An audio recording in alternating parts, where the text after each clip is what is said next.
Conta mais esse rolê sobre como a gente toma decisões. Você estudou isso por quê? Por que você se interessa por isso? Bela pergunta, né? Talvez porque eu sou procrastinador crônico. Não, mentira. Olha, eu ia falar tamo junto, agora posso falar. Mas eu realmente já fui mais indeciso, né? Assim.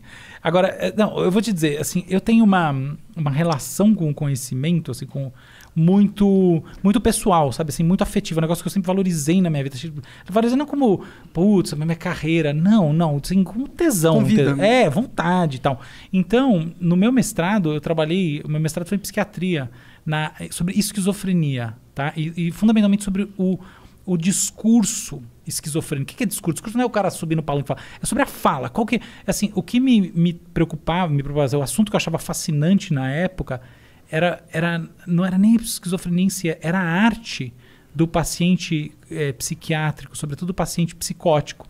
Então, por exemplo, você já ouviu falar da Nise da Silveira? Não. A Nise, ela foi uma grande psiquiatra e que ela esteve à frente de uma oficina, que na verdade depois virou a própria estrutura toda do Hospital Dom Pedro, no Rio de Janeiro, e ela trabalhou muito com o que a gente hoje em dia chama de imagens do inconsciente, que são produções artísticas de pacientes. Então, eu lembro inclusive de uma exposição na Bienal aqui em São Paulo, magnífica, com gente como, por exemplo, Rafael, Arthur Bispo do Rosário, outros caras maravilhosos, assim, grandes artistas da história do Brasil mesmo, tá? Dos top, assim. Eu sou apaixonado por arte.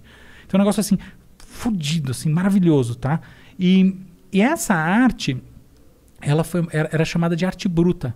Eu tinha um crítico chamado Mário Pedrosa que escrevia coisas sobre isso, não sei se vocês já ouviram falar dele. Coisas muito legais, gente assim, poesia, umas poesias muito loucas. Por exemplo, vocês gostam da poesia do Jim Morrison? Vocês já leram?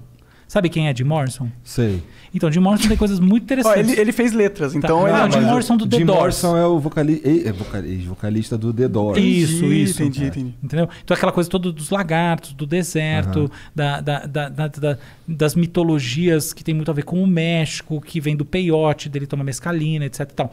Então, essas formas de construir imagens, construir discurso, por assim dizer, né? Fala, tem a ver com pensamentos saltitantes, tem a ver com metáforas que não são metáforas convencionais, são coisas animais, assim, quando você encontra as boas. A maior parte é uma merda, tá? Mas no meio tem coisas maravilhosas. Tipo, esse artista, quem não conhece, precisa conhecer. Arthur Bispo do Rosário.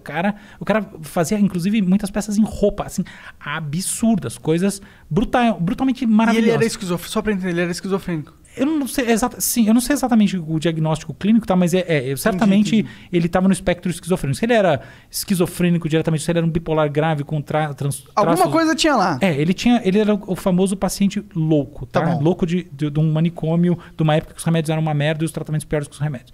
Então, os outros tratamentos. Então, vamos lá. O que acontece é que essa arte, ela não é irracional, mas ela é uma alternativa à racionalidade. É uma ruptura da racionalidade. Beleza. Pensa você, 3 anos da sua vida, trabalhando com isso. Focado. Eu lembro que eu tinha escrito, em algum momento, 270 páginas sobre esse assunto. E eu tomei a decisão que acho que foi a mais corajosa da minha vida, pensando bem. Eu joguei as 270 no lixo. Comecei do zero. Não foi que eu vou aproveitar, vou dar uma trabalhada. Não. Queimou. Eu deixei lá para falar que eu joguei, eu deixei lá, tá? É óbvio, já era na época do computador. Floppy disk, mas era computador. Eu deixei lá e comecei do zero a escrever a dissertação de novo. Eu era criança, né? Foi 20 e poucos anos. Enfim, comecei de novo esse troço porque eu admiti para mim mesmo que eu não entendia direito. Eu não entendia os processos cognitivos no cérebro do paciente, eu não entendia nada direito, de fato, com consistência. E eu fui estudar esse negócio com consistência e fazer uma dissertação com mais consistência e tudo mais. Coisa de comecinho da carreira. Mas o que acontece é que eu pensei no oposto. E qual que é o paradigma, o pináculo da racionalidade? O pináculo da racionalidade, do ponto de vista de processo, é a tomada de decisão. E é por isso que eu fui estudar a tomada de decisão, porque é o contraponto absoluto do ponto de vista de... Pensa numa filosofia, tá? Então você tem a filosofia do pensamento louco, né? Que é do paciente já ainda mais embebido em arte e tal.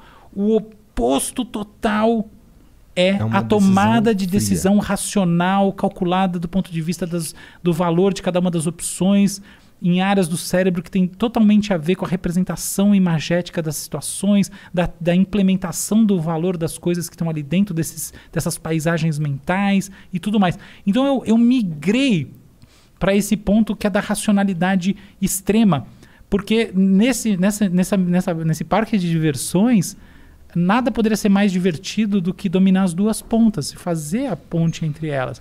Foi essa curtição que eu fiquei a fim de ter ali. E aí o curioso foi que quando eu fui trabalhar com esse tema, eu fui trabalhar com um cara que até hoje é um dos meus grandes ídolos, tá? Ídolo é uma palavra babaca, né? Mas assim, um dos caras que eu admiro demais, que é o Luiz Roberto Brito. Ele era o diretor do ICB, é um grande cientista médico genial lá da USP. E eu fiquei na USP o tempo todo, até o fim do pós-doc. E, enfim, ele é um cara que assim, me deu muita liberdade. Ele tinha um laboratório sério de neurociência. Ele tem, né? Ele é líder, né? Que ele tem. E ele era muito sério, assim, muito... O laboratório era um laboratório de visão molecular. Era um negócio assim, muito, muito bom, muito técnico. O programa era um programa absolutamente técnico e sério em neurociências. Então, nessa, eu entrei num lance de fazer neurociências de verdade ali. E foi ali que eu entrei em contato, por exemplo, com software, com programação, para programar experimento, tá? Então não foi um negócio de onde que surgia. Não, é assim, tipo, vamos criar paradigmas sérios. Isso faz muitos anos, até 2006, né? Então, nem tantos anos, um pouquinho, mas já faz um tempinho. Eu comecei o doutorado em 2006. 2006, isso aí. Então ali eu fui trabalhar com isso. E o engraçado foi que no meio do caminho, beleza, então eu passei por essa experiência toda, e quando de construção, de pensamento, de entender neurociências a sério, eu lembro que assim, eu estudei para a prova o Candelzão, que é um livro de mais de 1000 páginas de neurociência, eu decorei ele inteiro. Então assim, houve um momento da minha vida que eu soube realmente qualquer coisa de neurociências básica entre 40 aspas, qualquer área de neurociência sobre qualquer coisa, qualquer circuito, qualquer reação química do cérebro, eu sabia. Hoje eu esqueci uma parte, mas realmente eu levei isso a sério de verdade. E aí, naquele momento, eu me encontrei com o papo da loucura, por assim dizer, de novo. Porque eu achei que, na hora que eu fiz essa imersão, que legal mesmo seria entender o que é a contrapartida a essa racionalidade decisória. E o meu doutorado, ele apresenta uma nova tese, uma nova teoria sobre a intuição decisória e um conjunto de experimentos para provar a teoria, para tentar validar a teoria. É a única, que eu saiba, já criada no Brasil, e é realmente uma das teorias que estão aí, sabe, nesse mercado de ideias sobre processo decisório. Então, o que é essa... Qual que é a teoria? Você consegue explicar mais ou menos? Eu sei que é complexo. Consigo. Não é. Eu consigo. É que assim, eu só vou fazer uma ressalva, que é a seguinte. Quando você vai para uma coisa um pouco mais séria, por assim dizer, né? Quando você quer fazer uma diferença num campo, a primeira coisa que você tem que fazer é entender o que de fato as outras pessoas já fizeram. Então, a consequência disso é que a abrangência daquilo que você faz acaba sendo menor. Quando alguém fala assim, eu criei uma nova teoria da tomada de decisão, tenha certeza que é superficial. Ou esse sujeito tem 70 anos e uma trajetória e ele talvez ganhou um Nobel, vai ganhar, sei lá, ou é superficial. Tá? Então, é uma parte pequena que você pode acrescentar em alguma coisa e ainda ter alguma seriedade e relevância. E essa não é sobre a intuição em si, mas é sobre o seguinte. Muitas vezes, a gente se aproxima de um processo decisório quase que inclinados, quase que magnetizados por uma das opções. Existem 2 caras muito famosos nessa área. Um deles é o Daniel Kahneman, que ganhou o Nobel, que é um psicólogo que ganhou o Nobel de Economia. Outro é o Amos Tversky, que era o parceiro dele, só não ganhou o Nobel porque morreu, que definiram isso à luz de um conceito muito famoso, que é de uma dupla de conceitos, que é Sistema 1 e Sistema 2.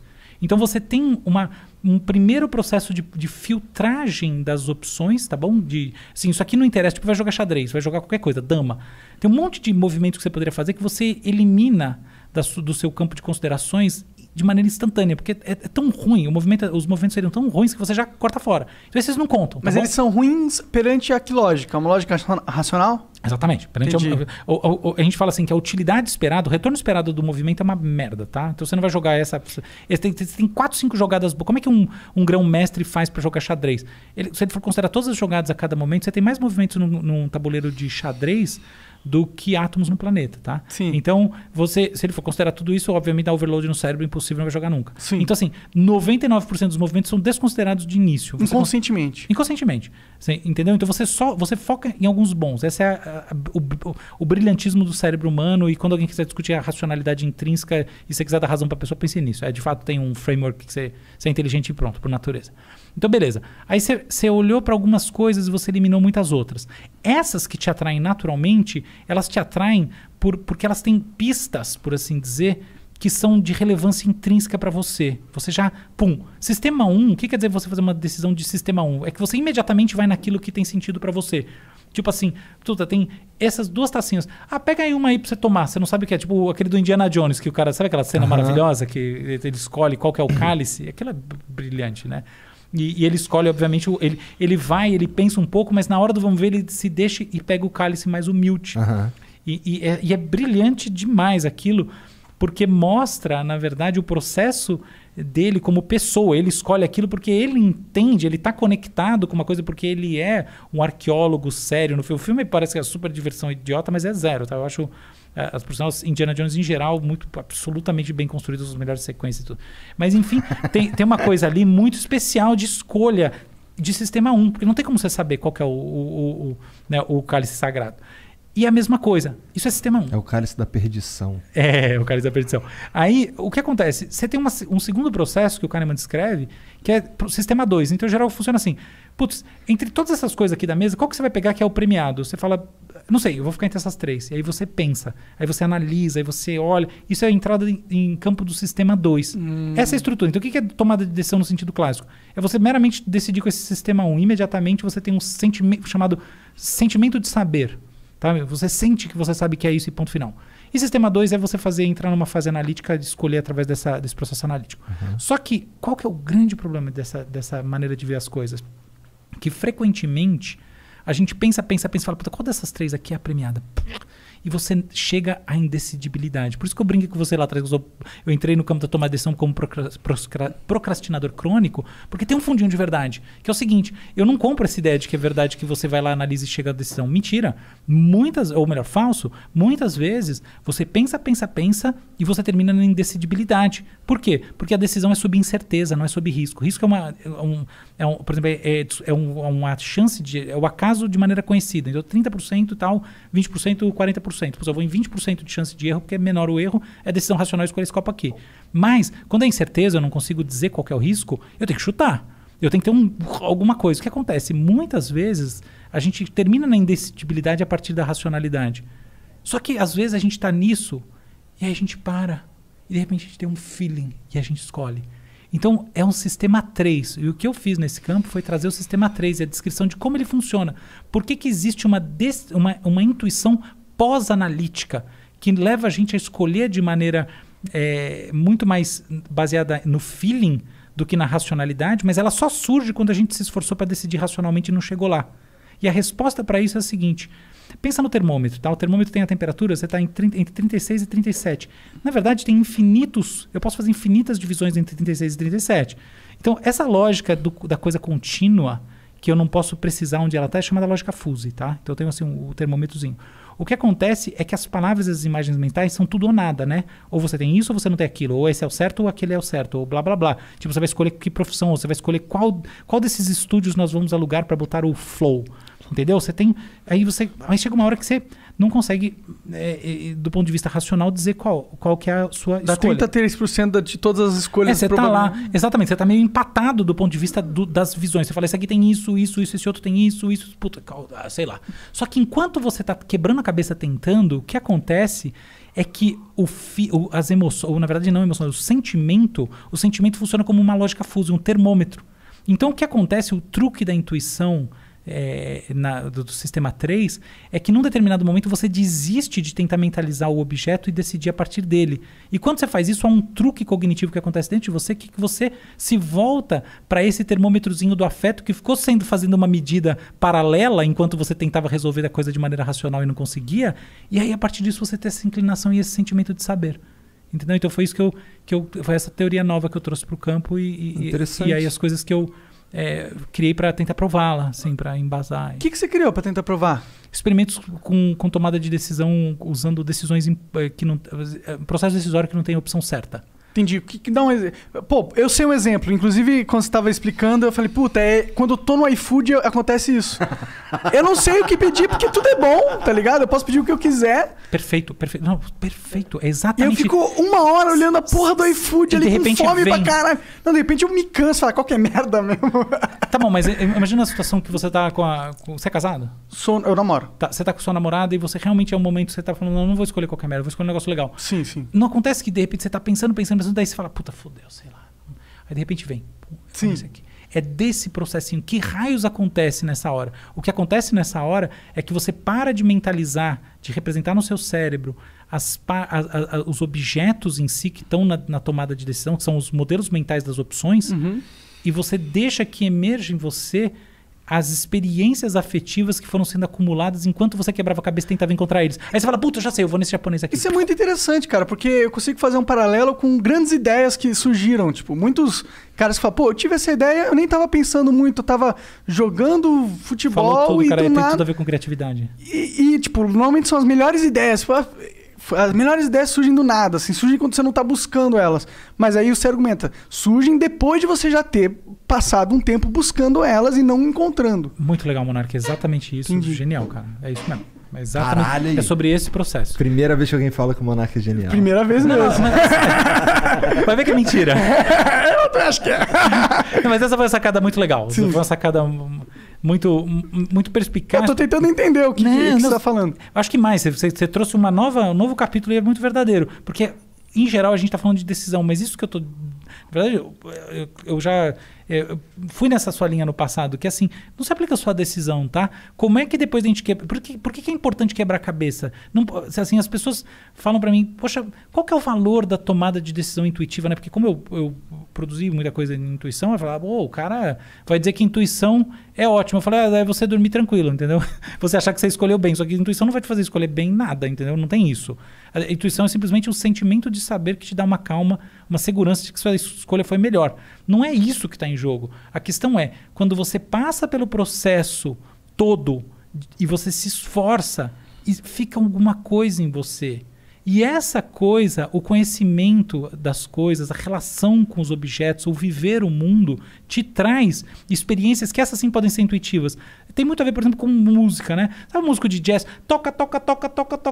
Aí de repente tem uma hora que o cara vai lá, ou a cara vai lá e faz aquele solo, aquela coisa que você fala assim, nossa, mas isso aqui foi muito fundamental. Isso aqui foi muito...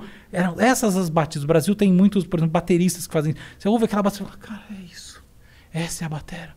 É isso que eu tô falando, entendeu? Vem de um processo, não é que aquilo foi pensado, aquilo não foi pensado, mas não é também que é a mera intuição, não. Aquilo é o pós-processamento de uma fase que começou num feeling, mas ela passou pelo esforço. E quando ela abandonou o esforço, que ela chegou no sublime.